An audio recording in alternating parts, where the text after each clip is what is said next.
आज हम देखेंगे तुलसीदास जी का अगला दोहा। देखिए, तुलसी भरोसे राम के, निर्भय हो के सोए, अनहोनी होनी नहीं, होनी हो सो होए। सबसे पहले हम बात करेंगे शब्दों के अर्थों के बारे में। तुलसी, तुलसीदास जी, भरोसे, विश्वास पर, आश्रय पर, ठीक है, विश्वास पर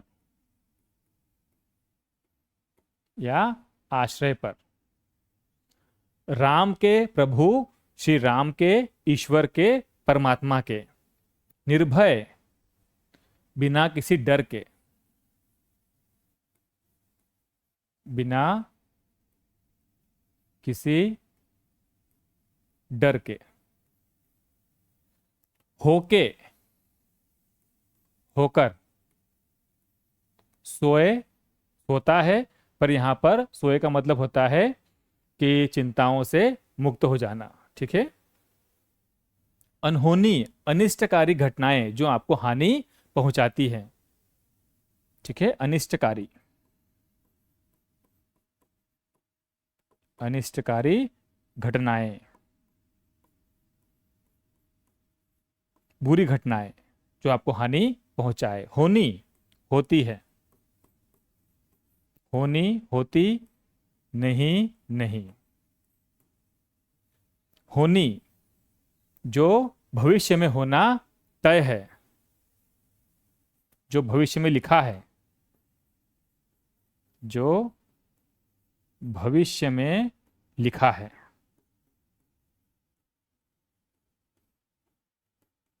जो भविष्य में लिखा है।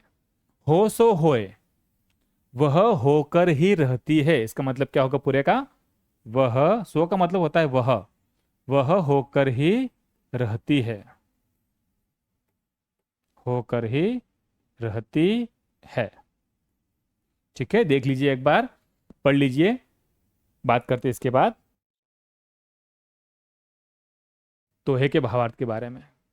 देखिए, तुलसीदास जी इस दोहे में कहते हैं कि जो व्यक्ति प्रभु पर, भगवान पर विश्वास रखता है, भरोसा रखता है, वह बिना किसी डर के होकर सोता है, यानी वह संसार की सारी परेशानियों और दुखों से मुक्त हो जाता है।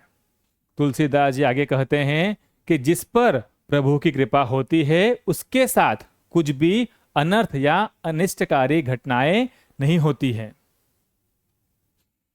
पर जो भविष्य में लिखा है वह तो होकर ही रहता है। संसार की कोई भी शक्ति या ताकत उसे टाल नहीं सकती। इसलिए हमें केवल कर्म करना चाहिए, फल को ईश्वर पर छोड़ देना चाहिए। तो ये था इस दोहे का भावार्थ। एक बार और देख लीजिए।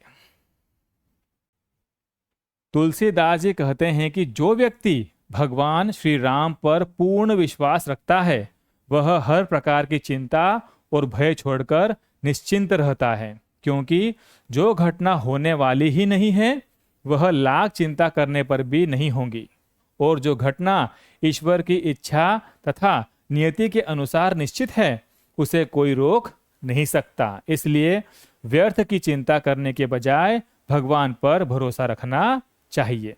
एक बार देख लीजिए, फिर बात करते हैं इसके गहरे संदेश के बारे में। देखिए, कवि तुलसीदास जी के अनुसार संसार में दो तरह की स्थितियां होती हैं।